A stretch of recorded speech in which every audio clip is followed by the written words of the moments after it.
जय हिंद एवरीवन, मेरा नाम राज गुप्ता है। और जैसे कि मैंने 3 प्रॉमिस किए थे पिछली वीडियो में बताया था मैंने, और जो ये वीडियो है वो ये है फुल सब्जेक्ट वीडियो। मतलब कि फुल सब्जेक्ट तो नहीं कहूँगा मैं, यहाँ पे हम कह सकते हैं फुल टॉपिक, क्योंकि सब्जेक्ट जियोग्राफी अपने आप में बहुत बड़ा सब्जेक्ट है। तो हम टॉपिक वाइज चल रहे हैं। तो आज का जो हमारा टॉपिक होने वाला है वो है जियोमॉर्फोलॉजी। और इसमें मैं एक रिक्वेस्ट करूँगा आप सबसे कि प्लीज़ इसे 1.25x पे देखें, क्योंकि मेरे बोलने की स्पीड आपको कम लग सकती है। But I will not suggest कि आप 1.5 पे देखें, क्योंकि इसमें बहुत सारी चीज़ें आप स्किप कर दोगे। जो मैं बोलूँगा कुछ ऐसी चीज़ें जो कि आपको मदद करें आगे, स्किप हो जाएंगी। इसलिए 1.25x जस्टिफाइबल है, बट 1.5 नहीं है। क्लियर है? एक और चीज़ शुरू करने से पहले प्लीज़ यार शेयर कर देना इस वीडियो को। शेयर नहीं करोगे तो वही है कि मज़ा नहीं आएगा मेरे को भी आगे और बनाने में। सारी चीज़ें हैं मेरे पास, आप चाहो तो मैं दिखा सकता हूँ आपको। मेरे पास सारी चीज़ें बनी हुई हैं ऑलरेडी, बस मुझे आके पढ़ाना है। अगर आप पसंद कर रहे हो ये चीज़ें तो प्लीज़ शेयर करना। बात करते हैं जियोमॉर्फोलॉजी की। सबसे पहले वर्ड देख लेते हैं, what does this geomorphology means. Geo मतलब होता है अर्थ, मॉर्फोलॉजी मतलब होता है जो उसके सरफेस के ऊपर जितने भी फीचर्स बन रखे हैं वो कैसे बन रखे हैं, तो उसकी स्टडी को हम कहते हैं जियोमॉर्फोलॉजी। क्लियर हो गई ये चीज़? नेक्स्ट कलर चेंज कर लेते हैं थोड़ा पेन का, ताकि और मज़ा आए मेरे को भी। तो बात करेंगे सबसे पहले लेयर्स ऑफ द अर्थ की, कि कितनी लेयर्स होती हैं अर्थ की। तो हमने 2 पार्ट्स में डिवाइड कर रखा है इस चीज़ को, मैकेनिकल एंड केमिकली। तो मैकेनिकली और केमिकली हमने डिवाइड कर रखा है। मैकेनिकली की अगर हम बात करें तो 4 लेयर्स होती हैं, lithosphere, asthenosphere, mental and core. और अगर हम लिथोस्फेयर और एस्थेनोस्फेयर को मिला दें तो इसी को हम क्या बोलते हैं? क्रस्ट बोलते हैं। जो कि हम देखेंगे कि केमिकली में कर रखा है हमने, क्योंकि लिथोस्फेयर और एस्थेनोस्फेयर केमिकली और मतलब मेजरली सेम है, इसलिए हमने इसको क्रस्ट बोल दिया। और मेंटल और कोर, तो केमिकली 3 पार्ट हैं, मैकेनिकली 4 पार्ट हैं। याद रखना इस चीज़ को। कंपोजिशनल लेयर ऑफ द अर्थ की अगर हम बात करें कि क्या कंपोजिशन है, तो हम देख रहे हैं यहाँ पे कि क्रस्ट है। अब मेंटल को हमने 2 पार्ट्स में कर रखा है, upper mantle and mental, lower mental कह सकते हो आप, या इनर मेंटल कह सकते हो आप। कोर भी 2 है, आउटर कोर और इनर कोर। यहाँ पे कुछ डिसकॉन्टिन्यूटीज़ होती हैं। डिसकॉन्टिन्यूटीज़ क्या होती हैं? डिसकॉन्टिन्यूटी डिसकॉन्टिन्यूटी वो चीज़ होती है जिससे कि 2 लेयर्स आपस में डिवाइड होती हैं। मान लो ये 2 लेयर्स हैं, तो इसके बीच की जो लाइन है इसको हमने कहा डिसकॉन्टिन्यूटी, तो उसको हम कहते हैं डिसकॉन्टिन्यूटी। नाउ पढ़ते हैं कितने तरीके की डिसकॉन्टिन्यूटी होती हैं। तो आपको दिख रहा होगा डायग्राम में 5 हैं। सबसे पहले है कॉनराड, जो कि है अपर और लोअर क्रस्ट के बीच में। सेकंड है मोहो डिसकॉन्टिन्यूटी बोलते हैं हम इसको, ये है लोअर क्रस्ट और अपर मेंटल के बीच में। रेपिटी, ये है अपर और लोअर मेंटल के बीच में। गटनबर्ग जो है लोअर मेंटल और आउटर कोर के बीच में है। लेमन जो है वो आउटर कोर और इनर कोर के बीच में है। तो आप किसी भी तरीके से याद कर सकते हो इसको। यहाँ पे एल है, यहाँ पर जी है, यहाँ पे आर है, यहाँ पे एम है, और ये वाली जो लेयर है जो हम बात करें अपर और लोअर क्रस्ट को कर रही है सेपरेट, वो है कॉनराड। तो इसको ऐसे याद कर लो, CMRGL, किसी भी तरीके से याद कर सकते हो आप अपना एक्रोनिम बना के। नेक्स्ट अगर हम बात करें लेंथ की या किसी भी चीज़ की, देखो लिथोस्फेयर को मैंने क्या बताया था, क्रस्ट और अपर मेंटल को बना के क्या बनती है हमारी? लिथोस्फेयर बनती है। क्रस्ट 0 से 100 किलोमीटर थिक होता है। एस्थेनोस्फेयर उसके जस्ट नीचे वाला पोर्शन होता है, मैं बताऊंगा इसको एस्थेनोस्फेयर की और डिटेल में बात करेंगे अभी। मेंटल के ही एक पोर्शन को हम एस्थेनोस्फेयर बोलते हैं, अगर आपको यहाँ पे दिख रहा हो तो मेंटल का ही एक पोर्शन है जिसको हम बोलते हैं अपर मेंटल, और उसको हम एस्थेनोस्फेयर भी बोलते हैं। एस्थेनोस्फेयर का एक और नाम से जाना जाता है, किस नाम से जाना जाता है? लो सिस्मिक जोन। क्यों बोलते हैं हम इसको? क्योंकि यहाँ पे जो सिस्मिक एक्टिविटी है वो क्या हो जाती है? कम हो जाती है। क्यों कम हो जाती है? क्योंकि ये क्या है? सेमी लिक्विड में है। किस में है ये? सेमी लिक्विड में है। अब सेमी लिक्विड में क्या होता है? जो सिस्मिक वेव्स होती हैं हमारी, क्या होती हैं? सिस्मिक वेव्स, इनकी स्पीड जो होती है वो क्या हो जाती है? कम हो जाती है। क्योंकि जो सिस्मिक वेव्स हैं वो सॉलिड में तेज ट्रैवल करती हैं और लिक्विड में या सेमी लिक्विड में धीरे। जैसे जैसे जो मीडियम है वो कम डेंसर होता जाएगा, उसी तरीके से स्पीड कम होती रहेगी। तो यहाँ से एक और चीज़ पता चल गई हमें कि density is directly proportional to speed of the seismic waves. Clear है? नेक्स्ट आगे बढ़ते हैं कि एस्थेनोस्फेयर को मैंने बता दिया कि लो सिस्मिक जोन क्यों कहते हैं। बात करेंगे अब कोर की। तो कोर 2 तरीके से होता है, एक होता है हमारा आउटर, एक होता है इनर। आउटर कोर जो होता है वो लिक्विड होता है। क्यों होता है लिक्विड? देखो एक चीज़ ये समझो कि आउटर कोर लिक्विड क्यों होता है, क्योंकि जो ये ऊपर मटेरियल है ये इतना ज़्यादा प्रेशर लगा नहीं पा रहा है कि ये क्या हो जाए, सॉलिड हो जाए। सेकंड चीज़, जो आउटर कोर है यहाँ पे क्या होते हैं, थोड़े लाइटर एलिमेंट्स प्रेजेंट होते हैं, लाइटर मतलब हल्के एलिमेंट्स प्रेजेंट होते हैं। और जो ये सॉलिड है हमारा इनर कोर, इसमें क्या होते हैं, हैवियर मेटल या एलिमेंट कह लो आप, मेटल स्लैश एलिमेंट। और इसके ऊपर बहुत ज़्यादा प्रेशर है, क्योंकि देखो ये जो हमारा आउटर कोर है ये भी तो प्रेशर लगा रहा है ना इस पर, जिसकी वजह से यहाँ पे भी क्या हो जा रहा है, अब ये सॉलिड बन जा रहा है। क्लियर हो गई चीज़ें सारी। आगे बढ़ते हैं कि हमें पता कैसे चला कि हमारा जो अर्थ के अंदर की जो चीज़ें हैं वो किस प्रकार हैं। जैसे हमें कैसे पता चला कि ये क्रस्ट है, ये एस्थनोस्फेयर है, ये अपर मेंटल है, ये लोअर मेंटल है, या ये कोर है, हमें किस तरीके से पता चला। तो इसके बहुत सारे सोर्सेज हैं।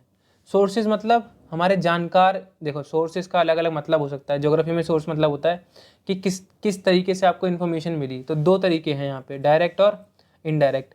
डायरेक्ट मतलब कि डायरेक्ट वो चीज़ हमें दिखा रही है। इनडायरेक्ट जैसे देखो फॉर एग्जांपल यहाँ पे एक राम है, यहाँ पे श्याम है। श्याम ने बोला राम से, भाई मैंने तेरे पापा को ठेके पे देखा था। तो ये डायरेक्ट इन्फॉर्मेशन दे दी श्याम ने राम को, ठीक है। अब अगर श्याम का एक दोस्त है मान लो राजू, अब राजू बोले पहले श्याम से, फिर श्याम बोले राम को, तो ये इनडायरेक्ट इन्फॉर्मेशन हो गई, ये हमने कंक्लूड कर लिया, ठीक है। तो ये चीज़ याद रखना कि इस तरीके से डायरेक्ट और इनडायरेक्ट का मतलब होता है। आपको वैसे भी समझ में आ गया होगा, ये तो बस फन पर्पस के लिए मैंने बताया था आपको। डायरेक्ट दो चीज़ें हैं, जैसे रॉक और वॉल्केनिक इरप्शन। रॉक से कैसे पता चल सकता है, आपको पता होना चाहिए कि रॉक किससे बनती है, वॉल्केनो के सॉलिडिफिकेशन से, या हम बात करें मैग्मा के सॉलिडिफाई होने से क्या बन जाती है, रॉक बन जाती है। और मैग्मा कहाँ से आ रहा है, इनसाइड दी अर्थ।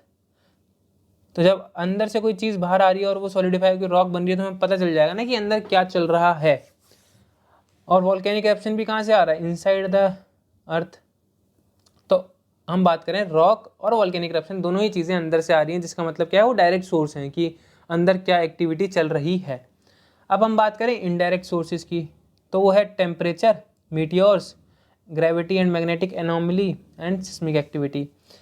तो ये कैसे करती हैं, ज़रा इसे मिटा के देखते हैं हम।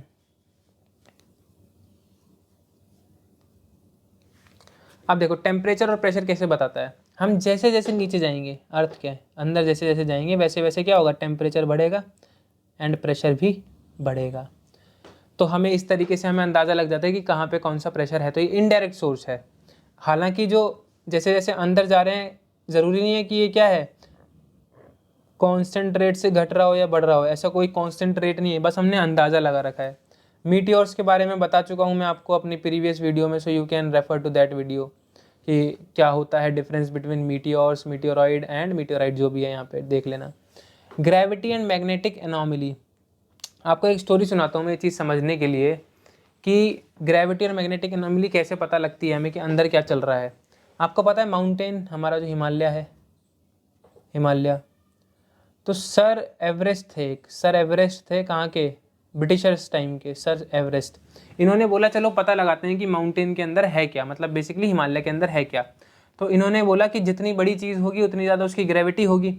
बट जब ये चीज़ प्रैक्टिकली करी गई, तो जो हिमालय की जो ग्रेविटेशनल पुल था, या हम बात करें अट्रैक्शन था, वो कम था, जितना उसका साइज़ था उसके कंपैरेटिवली कम था। जो तो इससे कंक्लूड हुआ कि हिमालय के अंदर क्या नहीं है, उतना जगह, मतलब उसके अंदर जगह खाली है, वो डेंसर नहीं है। तो एनॉमली मतलब होता है कि जो चीज़ हमने प्रिडिक्ट की थी वो चीज़ नहीं है, उससे कम है। तो जैसे कहीं कहीं पे ग्रेविटी और मैग्नेटिक एनोमली एज एक्सपेक्टेड नहीं होती है, तो उसको हम कहते हैं gravity and magnetic anomaly. Seismic activity देखेंगे हम पूरा, आगे जाके पूरी ही चीज़ डिस्कस करेंगे। ये रहा हमारा सिस्मिक वेव, ठीक है। अब सिस्मिक वेव के बारे में पढ़ लेते हैं क्या होता है। तो देखो सिस्मिक एक्टिविटी किस तरीके से होती है, सिस्मिक वेव्स से होती है। देखो दो तरीके की वेव्स होती हैं, P waves and S waves, पहले ही देख लेते हैं हम, ठीक है, जो हमें पढ़नी है डिटेल में पेपर से रिलेटेड। अब जब ये वेव्स अर्थ के अंदर जाती हैं, तो देखो जो ये पी है वेव, ये जो पी वेव है, ये तो सॉलिड, लिक्विड, गैस तीनों में ट्रैवल करती है। बट ये जो एस वेव है, ये सिर्फ सॉलिड में ट्रैवल करती है, जिसकी वजह से हमें अंदाज़ा लग गया कि अर्थ के अंदर कौन सी लेयर लिक्विड में है, कौन सी सॉलिड में है। जिसकी वजह से हमें पता चला कि जो आउटर कोर है वो क्या है, लिक्विड है। हमें इसी की वजह से पता चला है क्लियर हो गई ये चीज़ें, हमें कैसे पता चलता है इंटीरियर के बारे में, थ्रू सिस्मिक वेव। अब दो तरीके से डिवाइड कर रखा है, बॉडी वेव और सरफेस वेव। हमें सिर्फ बॉडी वेव के बारे में पढ़ना है, जो कि मैंने बताया था, पी वेव और एस वेव। पहले समझ लेते हैं ये है क्या। देखो नाम से समझ में आ रहा है कि बॉडी मतलब क्या है, जो बॉडी के अंदर है, अर्थ के अंदर जो वेव्स हो रही हैं, जो चल रही हैं, उनको हमने कहा बॉडी वेव। और जो सरफेस पे हैं, जो सिर्फ लेयर पे हैं ऊपर, उसको हमने कह दिया सरफेस वेव। दो तरीके से हमने डिवाइड कर रखा है बॉडी वेव्स को, P waves and S waves. P waves के बारे में कैरेक्टरिस्टिक्स हैं, एस की ये कैरेक्टरिस्टिक्स हैं, चाहो तो पढ़ लो या तो मैं पढ़ देता हूँ। कि जो पी वेव हैं ये फास्टर होती हैं कंपैरेटिवली एस वेव के, ये सबसे पहले सरफेस पे पहुँचती हैं। ये जो सिमिलर होती हैं साउंड वेव्स के, ये ट्रैवल करती हैं सारे मीडियम्स में। मैंने आपको बताया कि सॉलिड, लिक्विड, गैस तीनों में ट्रैवल करती हैं। वाइब्रेट होती है parallel to the direction of wave. यहाँ पे देखो इसी डायरेक्शन में वेव जा रही है और इसी डायरेक्शन में देखो ये वाइब्रेट भी कर रही है। यहाँ पे देखो इसकी बढ़ गई, यहाँ पे ये कम हो गया, इसी डायरेक्शन में हो रहा है, ठीक है। स्क्वीज होती है ये, कॉजेज स्ट्रेचिंग एंड स्क्वीजिंग, लिखा हुआ है यहाँ पे साफ साफ। एस वेव की अगर हम बात करें, कुछ टाइम लैग के बाद सरफेस पे अपीयर होती हैं, ट्रैवल ओनली थ्रू सॉलिड। और ये क्या करती है, इंटीरियर ऑफ द अर्थ को समझने में मदद करती है, क्योंकि एस वेव जो है वो आउटर लिक्विड, आउटर कोर में पाई नहीं जाती, या आउटर कोर में नहीं पाई जाती, जिसकी वजह से हमें पता चल गया कि ये क्या है, लिक्विड है। तभी तो हमने कंक्लूड किया। नेक्स्ट अगर हम बात करें इसकी डायरेक्शन, देखो ये इसकी डायरेक्शन ये है, बट ये किस तरीके से इसके परपेंडिकुलर ही क्या कर रही है, मूव कर रही है, वाइब्रेट कर रही है, और ये ट्रफ एंड क्रस्ट बनाती है, ठीक है। क्लियर हो गई इन चीज़ें। नेक्स्ट आगे बढ़ते हैं। अब बात करते हैं शैडो जोन की। शैडो जोन्स वो एरियाज होते हैं, शैडो जोन वो एरियाज होते हैं जहाँ पर क्या नहीं होता, लिख लो हिंदी में व्हाट्सएप वाली लैंग्वेज, जहाँ पर सिस्मिक एक्टिविटी ज़ीरो होती है या नेग्लिजिबल होती है। क्या होती है, नेग्लिजिबल। क्लियर है। तो शैडो जोन मतलब जहाँ पे सिस्मिक एक्टिविटी बहुत कम, ना के बराबर होती है। स्पेसिफिक एरिया जहाँ पे वेव्स रिपोर्ट नहीं होती हैं, इसको हम शैडो जोन कहते हैं। मैंने पी वेव का शैडो जोन यहाँ पे देखो बना रखा है। अब पी वेव तो हर कहीं ट्रैवल करती है, देखो पी वेव हमारी हर जगह है, मिल जाएगी आपको। और जैसे ही वेव्स अपना मीडियम चेंज करती हैं तो वो क्या करती हैं, रिफ्रैक्ट करती हैं। जैसे लाइट वेव रिफ्रैक्ट करती है, नहीं करती है। जैसे कि अगर हम लाइट को पानी में अपने डेंसर में फेंकें तो हमने साइंस में पढ़ा था कि इस तरीके से वो रिफ्रैक्ट करती हैं, जाना उन्हें ऐसे चाहिए, हाँ या ना, इस तरीके से पढ़ा था हमने। तो वही है, यहाँ पे भी ये क्या है, रिफ्रैक्ट कर रही है, जाना इस तरीके से चाहिए बट ये रिफ्रैक्ट करके ऐसे जा रही है। और यहाँ पे भी जब मीडियम चेंज होगा तो फिर रिफ्रैक्ट करेगी। तो इसी तरीके से ये इस तरीके से शैडो जोन बन गया है।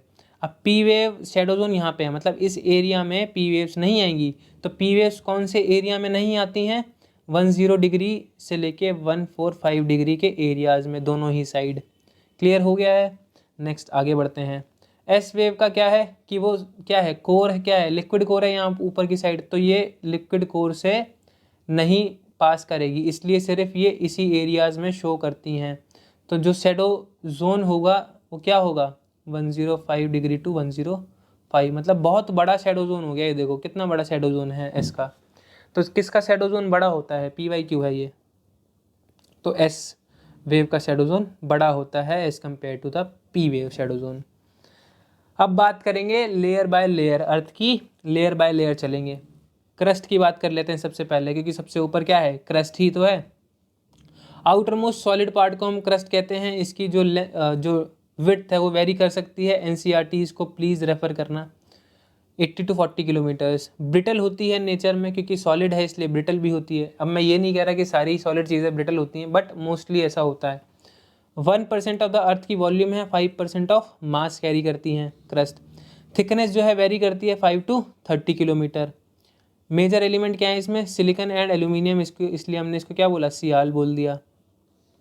लिथोस्फेयर किस किस से मिलके बनता है, मैंने ये चीज़ें आपको पहले ही बता दी थी ऊपर ही, crust plus upper mantle. Density क्या है इसकी, 3 ग्राम पर सेंटीमीटर क्यूब। डेंसिटी की जो ऐसा यूनिट होती है, यार साइंस पढ़ने वाले बच्चे हो तुम्हें पता होना चाहिए, क्या होती है, 3 ग्राम पर सेंटीमीटर क्यूब। साइंस का एक क्वेश्चन बता देता हूँ। डेंसिटी इक्वल टू होता है मास अपॉन में वॉल्यूम। मास ग्राम में नापते हैं, वॉल्यूम क्यूब में नापते हैं किसी भी लेंथ की, ठीक है, इस तरीके से। डिस्कॉन्टिन्यूटी क्या है इन दोनों के बीच में, बताओ फटाफट, अभी बताई थी मैंने, कॉनराड डिस्कॉन्टिन्यूटी। क्लियर। नेक्स्ट आगे बढ़ते हैं मेंटल की तरफ। मेंटल सेकंड लेयर है, सेकंड लेयर है। अगर हम होली देख रहे हैं तो। क्रस्ट के नीचे पाई जाती है, मोहो डिस्कॉन्टिन्यूटी होती है क्रस्ट और मेंटल के बीच में। इसकी जो लेंथ है वो 2900 किलोमीटर है। समझ में आना चाहिए कि 84% of earth volume and 67% of mass सिर्फ इसी में हम देख लेते हैं। सिलिकॉन और मैग्नीशियम मेजर इसके क्या हैं, मतलब एलिमेंट्स हैं, तो इसलिए हमने इसको सीमा बोल दिया। डेंसिटी क्या है 3.3 to 5.4 ग्राम पर सेंटीमीटर क्यूब। एस्थेनोस्फेयर इसी का एक पार्ट है जिसको अपर मोस्ट मैंथल बोलते हैं। ये सोर्स है मैग्मा का। मैग्मा सारा कहाँ से आता है, एस्थेनोस्फेयर से आता है। और यही मैग्मा जब क्या हो जाए, सॉलिडिफाई हो जाए, तो क्या बन जाता है, रॉक्स। क्लियर है। Discontinuity between upper and lower mental को हमने बोल दिया रेपिटी, हमने आगे भी पढ़ा था। अब कौन कौन सी बाकी है, गटनबर्ग बाकी है और एक लेमन बाकी है। डिस्कॉन्टिन्यूटी याद रखना, गटनबर्ग एरी और लेमन एरी। तो इस तरीके से याद कर सकते हो आप चीज़ों को रिपीट कर करके। अब जैसा कि मैं आप यहाँ पे पढ़ा दूंगा, अब आपका धर्म बनता है कि आप ये जाके तुरंत रिवाइज कर लो 15 मिनट के अंदर। कोर की बात करेंगे तो इनर मोस्ट लेयर है, डिस्कॉन्टिन्यूटी को हमने गटनबर्ग कह दिया। इसमें आयरन और निकल पाया जाता है, इसलिए इसको हम नाइफ लेयर बोल देते हैं। 15% और 32% of earth volume and mass, मतलब 15% वॉल्यूम और 32.5% मास। डेंसेस्ट लेयर है ये, 9.5 से 14.5 ग्राम पर सेंटीमीटर क्यूब है। इनर कोर और आउटर कोर अलग अलग चीज़ें हैं, मैंने बता दिया कि इनर कोर क्या है, सॉलिड है, आउटर कोर क्या है, लिक्विड है। डिस्कॉन्टिन्यूटी दोनों के बीच की हम लेमन कहते हैं, इसको समटाइम्स बेरी स्फीयर भी कहते हैं। बेरी मतलब होता है फायर, तो आग का गोला भी कह सकते हैं हम कोर को। क्लियर है, आई होप सो कि ये क्लियर होंगी चीज़ें सारी अभी तक। अगर क्लियर हैं तो प्लीज़ कमेंट में लिख देना यार, कुछ भी लिख देना आप, मेरे को थोड़ा अप्रिसिएशन मिलेगा, तो मैं और भी चीज़ें आगे ला पाऊँगा। ठीक है, चलो दिखा देता हूँ मैं आपकी संतुष्टि के लिए कि मेरे पे सारी चीज़ें ऑलरेडी तैयार हैं। इट्स जस्ट दैट कि मुझे वो चाहिए कन्फर्मेशन कि यार आप उस, मतलब आपको पसंद आएंगी चीज़ें। क्लियर है, ये देखो क्लाइमेटोलॉजी भी तैयार है। इट्स जस्ट दैट कि मुझे आपसे कन्फर्मेशन चाहिए कि यार आप पसंद कर रहे हो चीज़ों को, और पर मुझे पता कैसे चलेगा जब आप इसको शेयर करोगे या फिर कमेंट भी छोड़ दोगे जब खुद देख रहे हो तो। ठीक है, सारी चीज़ें तैयार है मेरे पास, देयर इज़ नो इशू। पूरी क्लाइमेटोलॉजी तैयार है, पूरा हर इंडियन ज्योग्राफी पूरी तैयार है। इट्स ओनली अबाउट यू कि आप कैसा रिस्पॉन्ड करते हो। क्लियर हो गई चीज़ें, आगे बढ़ते हैं। अब temperature, pressure and density of the earth interior. देखो एक चीज़ यहाँ पे नोटिस करने वाली ये है ऊपर कि क्रस्ट जो थी उसकी डेंसिटी थी 3, मेंटल की डेंसिटी थी 3 to 5 पॉइंट समथिंग, कोर की जो डेंसिटी है वो है 9.5 से 14.5। तो तीनों की ही अलग अलग डेंसिटी है, इसका मतलब तीनों में अलग अलग मटेरियल पाया जाता है। और जो ओवरऑल डेंसिटी है अर्थ की 6.6 मानते हैं हम, 6 भी मान सकते हो, डिपेंड करता है कौन सा सोर्स आप रेफ़र कर रहे हो। एनसीईआरटी रेफ़र करना है मेरे हिसाब से। अब बात करते हैं टेम्परेचर की। जैसे कि मैंने बताया था कि टेम्परेचर जो है डेप्थ के साथ साथ बढ़ता है, जितना नीचे जाओगे उतना डेप्थ बढ़ेगा। Rate of increase of temperature uniform नहीं है, मतलब पहले 100 किलोमीटर मान लेते हैं, पहले 100 किलोमीटर पे अगर रेट जो है वो मान लो 6 डिग्री सेल्सियस है, तो अगले 100 किलोमीटर में हो ये 9 डिग्री सेल्सियस भी हो सकता है। तो rate is not same. Rate same होने का मतलब है कि यहाँ पे भी 6 ही बढ़ेगा, बट ऐसा नहीं हो रहा। कहीं कहीं जगह पे फास्टर होता है, कहीं कहीं स्लो होता है। In the beginning rate is 1 degree Celsius was 32 metre increase in depth, लेकिन जाते जाते बढ़ जाता है। अब मैंने बता दिया कि कोर सॉलिड क्यों होता है, मैं आपको ऑलरेडी बता चुका हूँ कि इतना टेम्परेचर के बावजूद कोर सॉलिड क्यों है। चलो रीज़न एक और बार बता देता हूँ मैं, सॉलिड क्यों है। द रीज़न इज़, वहाँ पे क्या है, हेवियर मेटल है, टेम्परेचर बढ़ता है उनका क्या है, मेल्टिंग पॉइंट भी बढ़ जाता है, इसकी वजह से वो सॉलिड में ही रहते हैं। चीज़ें समझ में ना आए तो प्लीज़ कमेंट कर देना, दोबारा से आ जाएंगी। यहाँ पे डायग्राम के थ्रू आपको दिख रहा होगा कि ये क्या है ये बताओ मेरे को। पहले तो ये जो एक्सिस है ये है डेप्थ का, मतलब ये है डेप्थ का कि कितना नीचे जा रहे हैं। और ये वाला जो एरिया है ये वाला देखो यहाँ पे लिखा है टेम्परेचर, हाँ है ना। तो जैसे जैसे ऊपर से नीचे आते रहेंगे तो यहाँ पे क्या हो गया, ये 7000 केल्विन तक। सेल्सियस में देखा जाए तो 6000 डिग्री सेल्सियस तक होता है। डिपेंड करता है सोर्सेज पे, मैं बार बार बोल रहा हूँ कि फैक्ट्स पे मत जाना। प्रेशर भी इंक्रीज होता है डेप्थ के साथ साथ, आपको दिख रहा है यहाँ पे साफ साफ कि देखो टेम्परेचर का ये रहा, देखो टेम्परेचर भी जाके बढ़ रहा है लास्ट में, डेप्थ भी बढ़ रही है, ठीक है, और प्रेशर भी बढ़ेगा। अभी मैं प्रेशर का भी एक नीचे होगा एक डायग्राम पक्का, क्योंकि रॉक्स का जो वेट है वो, जैसे ऊपर बहुत सारी रॉक्स हैं अब जैसे जैसे नीचे जाओगे रॉक्स बढ़ती रहेंगी। अब आपके ऊपर मान लो पहले एक बुक थी, फिर दूसरी रख दी, फिर तीसरी रख दी, फिर चौथी रख दी, फिर पांचवी रख दी, तो बढ़ती रहेगी, एक और रख दोगे और प्रेशर बढ़ जाएगा। तो इस तरीके से है। डेंसिटी इंक्रीज होती है, डेंसिटी प्रेशर के साथ साथ। इंक्रीज इन प्रेशर लेट्स निकल and iron towards the centre, heavy metal raises the density. Density बढ़ जाती है क्योंकि प्रेशर के बढ़ने से निकल और आयरन कहाँ चले जाते हैं, सेंटर की तरफ। हमने देखा अभी था नाइफ लेयर। और एवरेज डेंसिटी कितनी है सेंटर पे, 14.5 ग्राम पर सेंटीमीटर क्यूब। इंपॉर्टेंस क्या है जब हम इंटीरियर ऑफ द अर्थ को पढ़ते हैं, क्या इंपॉर्टेंस है? हम प्रिडिक्ट कर सकते हैं अर्थक्वेक और वोल्केनो है उसको। आपने देखा भी होगा जापान के अंदर बहुत अच्छा एफिशिएंट सिस्टम है कि वो प्रिडिक्ट कर लेते हैं पहले ही, क्योंकि वो क्या है, वो बहुत ही एक बड़ा सिस्मिक जोन है, वहाँ पे अर्थक्वेक आते जाते रहते हैं, तो उनको प्रोटेक्ट करनी है अपनी हाई राइजेस, अपनी बिल्डिंग्स। तो उन्होंने वैसे आर्किटेक्चरली भी एक सिस्टम बना रखा है जिसमें मान लो अगर ये बेस है, अगर ये अर्थ का मतलब अगर ये बेस है उनका, तो यहाँ पे हम जैसे भर देते हैं पूरा, लेकिन वो भरते नहीं है, वो ऐसा पेंडुलम टाइप लगा देते हैं। तो अगर ये जो बिल्डिंग है, मान लो बिल्डिंग अगर इधर की तरफ गई तो ये जो है इधर आ जाएगा इस तरफ ऐसे, तो ये बच जाएगा, मतलब बैलेंस आउट हो जाएंगी चीज़ें, तो गिरेगी नहीं building.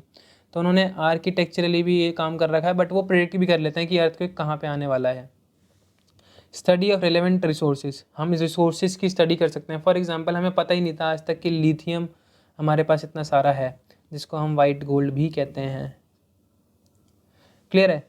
Study of rocks and fossils, हमें पता चल जाता है अपने पास्ट के बारे में। क्लाइमेट का भी पास्ट पता चल जाता है हमें, कि हमें पहले पता था कि हमारे यहाँ बहुत ज़्यादा आइस एज थी इंडिया में, around we can say 60 to 70 million years ago.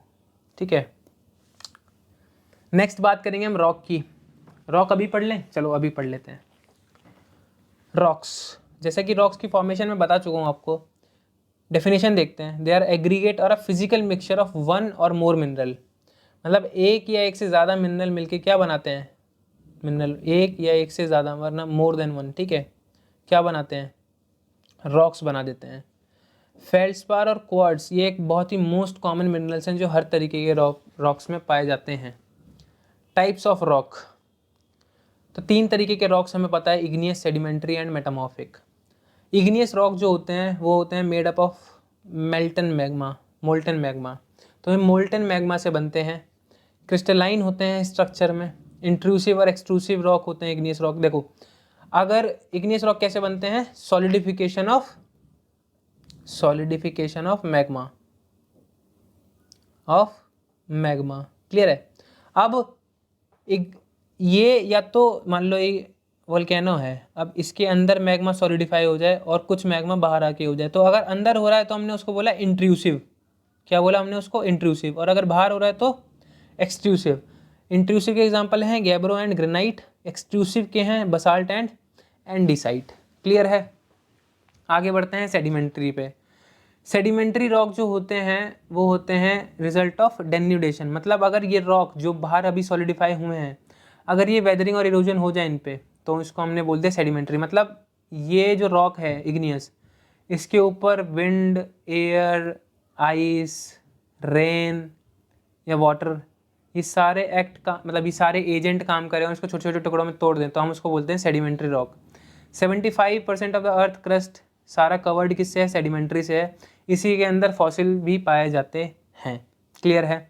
Sedimentary को हमने 3 पार्ट्स में डिवाइड कर रखा है, आपको यहाँ पे दिख भी रहा होगा, mechanically, chemically and organically. Mechanically के एग्जांपल हैं sandstone, conglomerate, limestone, shale, loess. Chemically के हैं कोल, डोलोमाइट, लाइमस्टोन वगैरह वगैरह। ऑर्गेनिकली के हैं rock salt, iron ore, chert and flint. मतलब क्या था इनका, अगर केमिकली कोई चीज़ टूट रही है तो वो ये बनेगी, ऑर्गेनिकली अगर यहाँ है तो ये, और अगर मैकेनिकली टूट रही है तो ये, क्योंकि टूट रही है। सेडिमेंट्री इग्नियस अगर टूटेगा तो सेडिमेंट्री बनेगा, मतलब इरोजन और वेदरिंग होगा तो टूट नहीं होता, इसका मतलब सेडिमेंट्री बनेगा।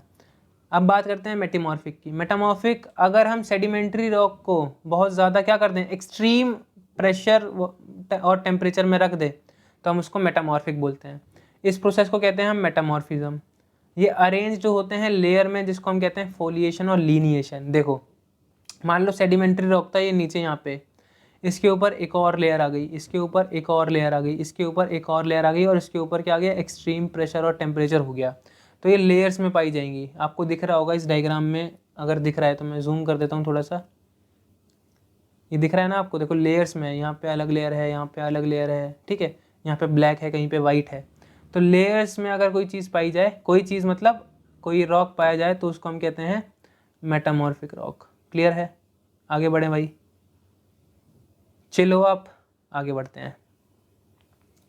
रॉक साइकिल की बात कर लेते हैं। अब रॉक साइकिल का मतलब क्या होता है कि रिपीट हो रही हैं चीज़ें। देखो इग्नियस रॉक से शुरू करते हैं या फिर मैग्मा से शुरू करते हैं, सबसे अच्छा मैग्मा से शुरू किया, मैग्मा कूल हुआ तो क्या बन गया, इग्नियस रॉक बन गया। मैंने बताया था सॉलिडिफाई अगर मैग्मा हो जाए तो वो इग्नियस रॉक बन जाता है। अगर ये इग्नियस रॉक दोबारा से मेल्ट हो जाए तो दोबारा मैग्मा बन जाएगा। अगर ये मान लो मेल्ट नहीं होता है और इसी का वेदरिंग और इरोजन हो जाए तो क्या बन जाता है, सेडिमेंट, और सेडिमेंट का कॉम्पैक्शन और सीमेंटेशन होके सेडिमेंट्री रॉक बन जाता है। अगर ये फिर से सेडिमेंट बन जाए तो फिर से ये हो जाएगा, मतलब ये रिवर्सिबल प्रोसेस है। अब सेडिमेंट्री रॉक को हीट और प्रेशर में हमने झोंक दिया तो मेटामॉर्फिक रॉक बन जाएगा, और अगर इसका फिर से वेदरिंग और इरोजन हो गया तो फिर से सेडिमेंट बन जाएगा। मतलब ये सारी चीज़ें आप देख रहे हो इंटर रिलेटेड हैं। और अगर हमने इग्नियस रॉक को ही एक्सट्रीम हीट और प्रेशर में दे दिया तो मेटामॉर्फिक रॉक बन जाएगा और मेल्ट होकर फिर से ये मैग्मा बन जाएगा। इसका मतलब ये है कि इग्नियस रॉक मेटामॉर्फिक रॉक भी बन सकता है और मैग्मा भी बन सकता है और सेडिमेंट्री भी बन सकता है, सारी चीज़ें हो सकती हैं। सेडिमेंट, या हम बात करें सेडिमेंट्री रॉक, सेडिमेंट्स भी बन सकते हैं, मेटामॉर्फिक रॉक भी बन सकते हैं, और मेटामॉर्फिक रॉक मैग्मा भी बन सकते हैं और दोबारा से जाके सेडिमेंट्री रॉक भी बन सकते हैं। क्लियर हो गई चीज़? तो ये इंटर रिलेटेड है बहुत ज़्यादा। अब हम देखते हैं कि जो सरफेस ऑफ द अर्थ है वो अनइवन क्यों है इतना। Why is the surface of the earth is uneven? क्योंकि there are so many geomorphic processes. अब इसको मैं एक अलग वीडियो में करूँगा क्योंकि वरना ये वीडियो बहुत बड़ी हो जाएगी। छोटे छोटे पार्ट रखते हैं। 26 मिनट्स हो गए हैं, मे बी 27 हो जाएँ क्लोज करते करते, बिकॉज PYQs भी डिस्कस करने हैं, तो वो मैं एक ही बार में वीडियो ले आऊँगा, टेंशन मत लेना उस चीज़ की। जियोमॉर्फिक प्रोसेस बहुत बड़ी है, हम बात करें तो कवर नहीं हो पाएगी आज की डेट में, तो वरना टाइम लगेगा उसको कवर करने में, और मैं नहीं चाहता कि मेरा गला भूल जाए, तो मैं कर दूंगा कवर, टेंशन मत लेना। नोट्स देख लो तब तक, कितने प्यारे नोट्स बना रखे हैं, आपको मिल जाएंगे ये सारे। अगर आपको चाहिए तो कमेंट कर देना, I will give you. Okay जी, thank you very much for watching me, bye bye and have a good day ahead.